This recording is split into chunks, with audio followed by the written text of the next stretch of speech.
Too many words in my title, it looks like. Well, thank you so much for the opportunity to talk here with this group today. And I'm so excited that we are doing this event. And it's we all rely on our community partnerships. And these two projects are perfect examples of work we could not do without community partnerships. So I'm gonna highlight two of these projects today. Actually, there were too many words, and also I was noticing it said a deeper look into them. It really is just a highlighting of these two large projects, optimistic and approaches. And again, how they rely on partnerships. So I'll talk about the rationale for these projects. What are the problems we're trying to solve here? And what is the structure of these projects and the design? There are some familiar faces here from our Optimistic Advisory Board who know this project well. And I'll just give an overview of that large and complex project. Also, what are the results to date and who's involved and where we're going with them.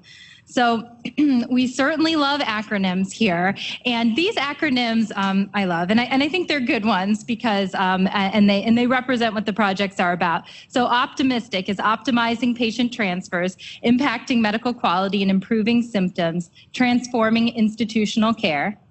And then approaches, this new grant that's just getting off the ground here, is about aligning patient preferences. You'll hear some themes coming from Greg Sachs' talk on palliative care for people with dementia. And it's about a role offering Alzheimer's patients, caregivers, and healthcare providers education and support in the nursing home setting. So in terms of the problem we're trying to solve here with Optimistic, nursing home to hospital transfers, these are very common in this population. More than a quarter of long-stay residents hospitalized every year. And these are a big deal. I was actually on call last night and we had to send a patient out to the hospital. It's a big deal to shuttle a frail resident to the hospital, and it involves their family getting up in the middle of the night to rush to the ER. And what's so frustrating about these burdensome transitions is how often they are considered avoidable. Really surprising numbers of them are considered avoidable, which is certainly wasteful and expensive financially, but even more so in terms of burden to patients and families. And there are a multitude of reasons why these transfers are considered avoidable, some of which I'll get into as I talk about this project and how we're addressing this problem. But I think the most upsetting to me is if the transfer to the hospital and then the care resulting and treatments resulting from the transfer to the hospital was even unwanted by the resident and family, and they were never asked about goals and preferences for care, or those goals and preferences were not honored. So who wants to reduce hospital transfers? Well, clearly the payer, Medicare, both because of the enormous costs associated with these transfers, but also because it represents poor quality care. Hospitals care about readmissions from nursing facilities. They have readmission penalties, but nursing homes are motivated too. They are motivated because hospitals care. Hospitals are tracking readmission rates, and nursing homes want to be good partners to health systems. There are also penalties for nursing homes related to readmissions, and readmission rates are a publicly reported quality metric, part of the quality score reported for nursing homes. So, in order to address this, CMS, through CMMI, the Medicare Medicaid Coordination Office, put out this big funding opportunity announcement back in 2012. And they wanted entities to propose ambitious projects that would try to address this problem, try to reduce address as many of these drivers of avoidable hospital transfers. So we were very excited about this at IUCAR. We had, several people on faculty who had expertise in nursing homes, who had done some small quality improvement projects in nursing homes, had worked with large data sets looking at this problem. So in the IU School of Medicine, IU School of Nursing, and then also our fabulous strong staff in IUCAR in Regenstrief Institute, the Regenstrief Institute staff. But it wasn't enough. in order to do an ambitious project like this, we needed other partners. So we went to the University of Indianapolis Center for Aging and Community, who has had a long-standing relationship with Indiana State Department of Health doing large-scale quality improvement projects in nursing homes, and they came in as a partner on this project. We needed a clinical partner to hire the nurses and nurse practitioners that we were going to train in this new role. So IU Health is our clinical partner we hire our clinical staff through. We have a pharmacist from Butler. We've also had researchers from Purdue who've been on this project. So this project from the very beginning was all about our stakeholders and partnerships. In addition, one thing that set our application apart, I know, and helped us get funded were all the letters of support we had going in with it. We had letters of support from Medicaid, from the Indiana State Department of Health, from the Division of Aging, from the trade associations, IHCA and Leading Age, from the largest provider organization in nursing homes, from SACOA. And so all of these things helped us to get both phase 1 and phase 2 of Optimistic. So there's a lot of information on this slide, and I'll talk a little bit more about the clinical model that was phase 1. But this slide is just summarizing the big picture here. So phase 1 ran from 2012 to 2016. And the goal of phase 1 was to test a collaborative care model, which Dr. Sachs talked about a collaborative care model to enhance and augment care provided in the nursing facility. And I'll talk more about the RN and NPs involved in that. We worked with 19 nursing facilities in central Indiana, and we were one of 7 sites in the country funded to do this. This is a $13.4 million project. Phase 2, which is happening right now, overlapped with the end of phase 1 and is ongoing through 2020, is about the financial drivers. So again, many drivers of avoidable hospital transfers. Some of them are about the economic and financial incentives wrapped up in hospital transfers. So phase 2 created new Medicare Part B billing codes that nursing facilities and providers could access to provide resources to care for people in place. So we were able to recruit several new nursing facilities to participate in that phase. And we are one of 6 sites funded to do this, and this is a $17 million project that we're engaged in now. A little bit more about what is the optimistic clinical model. So it centers around a nurse embedded in the facility. The nurse is focused on acute change in status, implementing quality improvement tools such as the Interact tools. The optimistic nurse is the liaison with the optimistic nurse practitioners who span multiple facilities and helping them identify who they can help see and support. The optimistic RN has a very important role with advanced care planning. All optimistic RNs and NPs have gone through Respecting Choices certification and last steps facilitation. And so advanced care planning is an important part of this role as well. They're involved in proactive chronic care management and also in quality improvement at the facility level. They do a root cause analysis on every transfer that does occur. Our nurse practitioners, as I said, they span a few facilities. They have a largely clinical role. The optimistic RN is doing hands-on clinical care, but also working at that larger quality improvement and education and mentoring of other staff level as well. The optimistic NP role is more focused on clinical care, acute change in status, and they also do detailed transition visits. The transition visits are a good example of the collaborative care nature of this approach. So when a resident comes back to the facility, the primary care provider will see this resident, but our nurse practitioner spends time with the resident as well to understand the hospital course, any follow-up that needs to be done, reconcile medications, etc. So the overall outcome that the external evaluator, RTI, is conducting is focused on all-cause hospitalizations that they term potentially avoidable as linked to certain conditions, and Medicare costs that are associated with each. So in terms of and there's all kinds of details that I could share about this project and our implementation experience of it, and would be happy to talk about any of it more. But to cut to the chase, in March of last year, this article was published in Health Affairs on the entire initiative to reduce avoidable hospitalizations among nursing facility residents, and it shows promising results. And that's kind of a little bit more neutral of a title because of the 7 sites, there was variation, but it really was a good news story for Optimistic here. And there's all kinds of charts and graphs. I just picked one of them to share.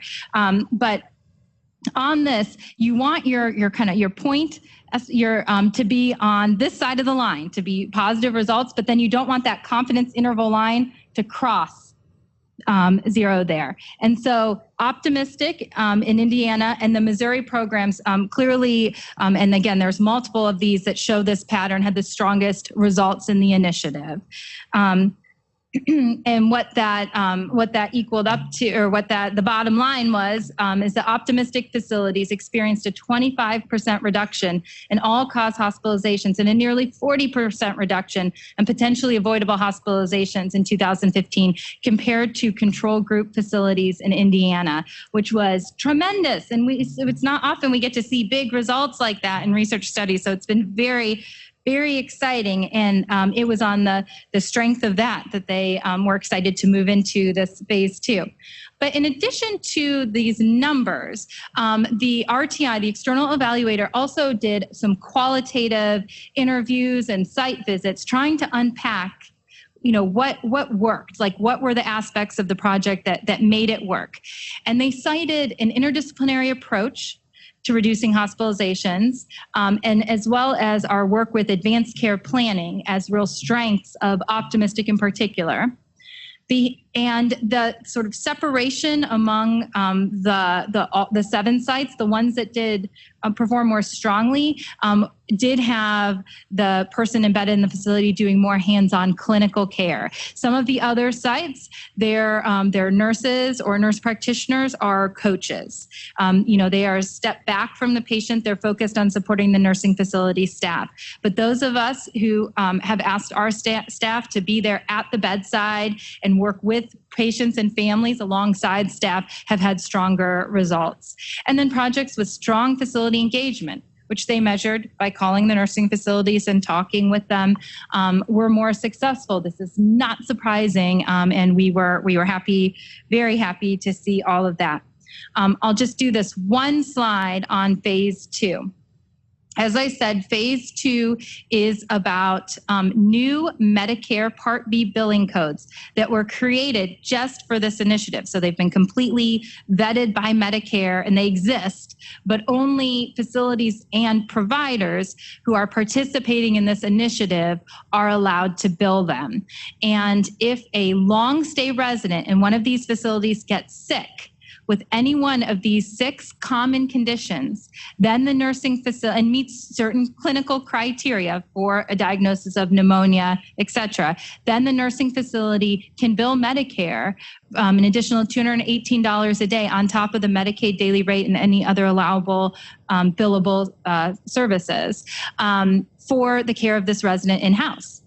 And also, providers are able to bill at a higher rate for that assessment visit that would precede one of these episodes. And if the provider is called in and the nurse at the facility says, I think we may have a patient with pneumonia, and they do the full assessment and they don't end up with that diagnosis, certainly the provider can still bill at that higher level. So the goal is to create incentives for providers to get in there in person when there is a change in status and do a thorough assessment in person, an evaluation, and get an acute illness plan in place to care for them in-house and to provide resources to do that. So nursing facilities in Indiana, there are 40 participating in the project, have brought in more than $2 million in new revenue from Medicare through these billing codes, and they're spending it. They're spending it on staff, on equipment for their facilities, and on on caring for these sick people in house. So it's very exciting.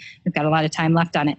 This is a big team that does this. So we have embedded staff in several facilities. And so the original group of facilities, in phase 2, they got to keep their staff, and they have access to the code. The new facilities, they do not get embedded staff, but our Regenstrief staff do a lot of support to those facilities to make sure they understand how to appropriately build the codes. That is a different suit. I realized I'm wearing almost the exact same outfit in it when I was looking. It's a totally different suit though. But anyway, I guess it's my look.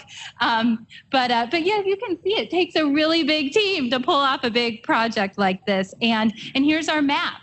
It's been very exciting. The orange facilities are the phase 2 facilities. So in phase 1, we were concentrated in central Indiana, wanting to be able to embed our staff, but also pull them together for meetings, et cetera. And but now we've really gotten to spread more throughout the state. So it's very exciting. And in terms of what's next for us, we still have time to work on this. We haven't seen evaluation results from phase 2 next, these billing codes. Hospitalization rates, because of the readmission penalties and because of initiatives like ours and others, are falling in nursing homes, which is very exciting. It's also going to make it harder to show a difference. And so that's something we're aware of and hoping that as we all get smarter together, that we can continue to find opportunities to impact this important outcome. We are very focused on facility and provider engagement. That's what this is all about. We want them to be finding opportunities to use these codes appropriately. All of our facilities have billed these codes. It took some of them a while, and others were very quick adopters with it. But it's a new thing that requires all kinds of new processes to get it off the ground. We have the opportunity to continue to fine-tune this clinical model, this evidence-based clinical model that was proven in phase 1. We get to keep working with it and refining it in phase 2. And we're trying to use our data. We have a lot of data related to this project to understand the experience and drivers of hospital transfers.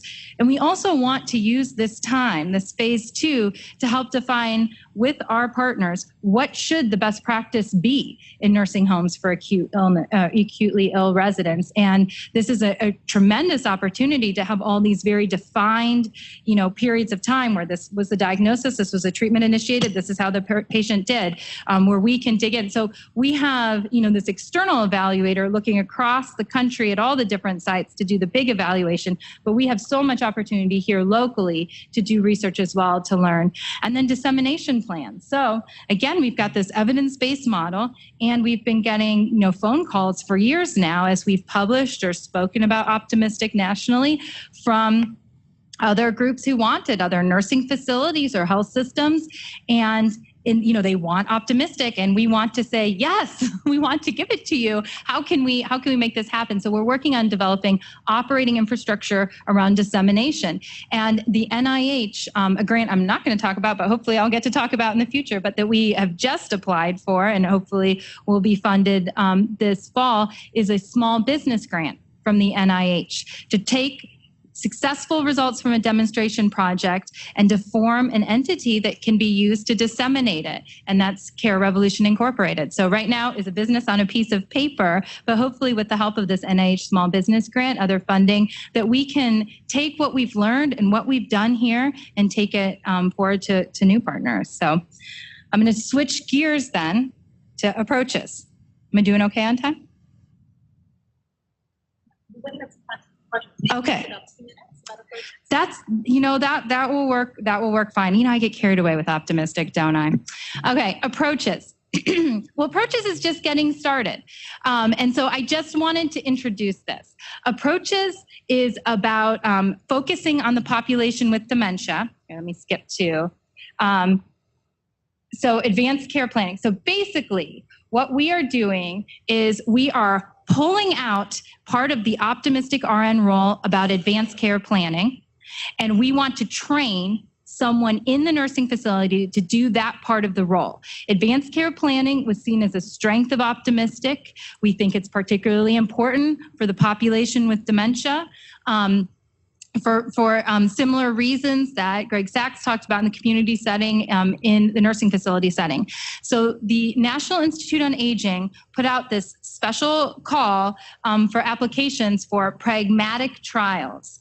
And in Pragmatic Trials, they want you to not do a lot of intensive data collection. They don't want it to look like traditional research. They want you to use existing data sources, and they want something that could be scaled up more easily. So again, given our work in Optimistic, this was exciting for us. So it is an R21, R33. And what that means is you get to pilot it first. And then after you piloted it, if you're successful, then you get this R33, this much bigger grant to do the larger trial. Oh, that's the one I was looking for. That just gives this quick overview. So, so the goal of this is we're creating this advanced care planning specialist role. The partner nursing facilities will identify a person in their facility who will be trained in this advanced care planning specialist role by us, and then spend about 20% of his or her time doing advanced care planning facilitation work, as well as be the expert go-to person in the facility. So the R21 phase got started, and then the R33 phase is this larger 3.5 year phase. This is a smaller team, even though it's when it's rolled out on the larger phase, it will be in 10 states and in about 200 nursing facilities. It's a smaller research team. So Susan Hickman in the School of Nursing and I are co-principal investigators. Wanzhou Tu is a biostatistician in our School of Medicine. And then we have 2 external collaborators from Harvard and UNC who are national experts in nursing homes, palliative care, and dementia. And then Sobia Khan is our research coordinator here at IUCAR. But the real team are our nursing home partners. So Miller's Health System, Signature Healthcare, and Trinity Health. These 3 corporations are part of this project with us. And the reason it's a smaller research team is because we, in the R33 phase, will be funding members of their corporate teams to help with this dissemination and rollout. Again, trying to make it as real world as possible. So we have just gotten started with our 4 facilities. We'll do the training in June and July and be piloting it for the rest of the year before we move into that larger phase. So here's the Optimistic website, optimistic-care.org, and my contact, some contact information. Thank you so much.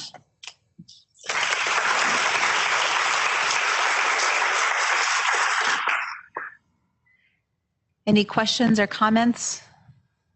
Yes.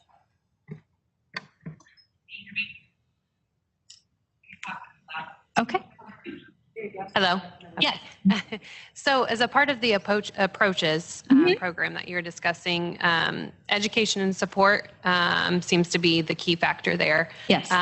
So is the education and support just for the staff members within the skilled nursing facility, or is that going to be extended to family members of those individuals with dementia?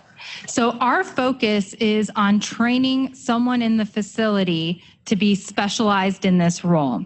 And part of that means that this person would have the tools and the confidence to be able to work directly with families and do that education. So there are a lot of videos, educational materials, tools that that can be used to educate families. And we would want this advanced care planning specialist to know about these, be familiar with them, and to use them. So our focus in the project is on this person or persons, because actually many of the pilot facilities are asking to train more than one person in this role so that there's some redundancy, which makes a lot of sense. But then it will be up to that person. It's a train the trainer. It's up to that person then to do an in-service for the whole staff. And I mean, you can't just have advanced care planning, just can't be one person talking to someone, getting their goals on a piece of paper, unless the whole facility understands what that piece of paper means, how to honor it, where to find it, when to use it.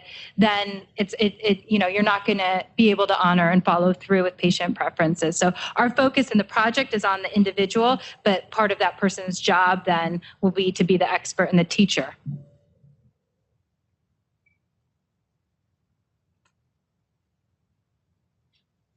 I have a question. I think one of the things that has always amazed me and made me really envious of Optimistic is you saw from 2012, you have had a community advisory board, Yes. which you referenced, that has been longitudinally involved Yes. in Optimistic for now, how many years? 6 years. Attendance is always high. Representation is diverse across the community. And I want to hear from you and maybe some others who are here from your team, how you've been able to do that. Because I think that's one of the things that's so hard to do. And that's why we brought everybody together today, to think about how we can continue to work together. Well, we've always been amazed and grateful for that. It is a big project that I think creates common ground in a competitive industry, competitive field, but it really has been a way for us to come together. But if anyone here who has shown up at these meetings, wants to say why you've come, I'd love to hear that. We've sort of periodically asked that question because, again, I think it has been a big strength of the project. Yeah, Kristen. Call me out. One of the things that occurred to me was that you did a really good job identifying stakeholders. And so one of the reasons I come is not only the interest in the research and to kind of stay on top of what's happening in the state related to older adult care, but the opportunity to network with the key stakeholders that you've put together. And some of the connections that I've made that I haven't been connected with in the past have been really beneficial to my own understanding of more the nursing facility world, where I'm more on the community-based side. So, kind of that learning and networking have been really important to me. Great, thank you. We certainly use our advisory board. We're always thinking, okay, what questions do we need to ask? What do we need advice on? What is a struggle for us? And have relied on them in that way. Darius? Yes, I would also like to say and piggyback on that one of the reasons why I have, again, continued to attend and be a part of the board is the passion and also the other stakeholders. Based on the research that Dr. Unroe and her team has done, the state of Indiana has decided to take advanced care planning and add that into our value-based purchasing program, which will be effective 7/1/19, a new ideation, and tie that to reimbursement for nursing facilities. So based on the information, based on the Optimistic program, Dr. Unroe has essentially provided a quality component for all nursing facility residents that will be effective 7/1/19. And for that, I thank you and your team. And that's why, again, I keep coming back. That's why we keep coming back. And we appreciate the partnership that we have formed through these Optimistic board meetings. So thank you very much. Oh. I don't think there's anything better to hear than that. Thank you, Darius. No, it is a partnership of people very, very focused on this population, and it's exciting what we've been able to do these last years, and we have more planned. So good. Thank you. Thank you.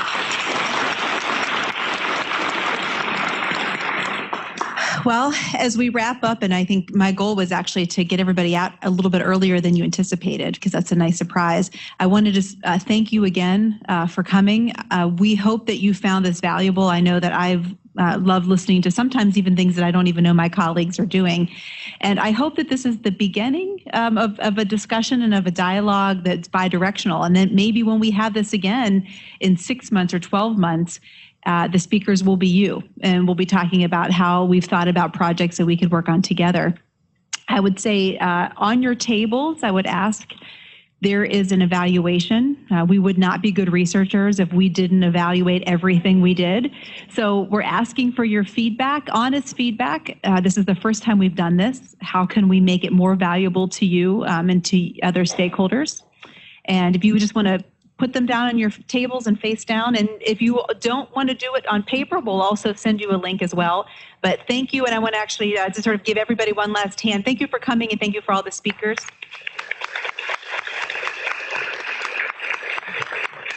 And I hope you enjoy the rest of your day. Thank you for coming.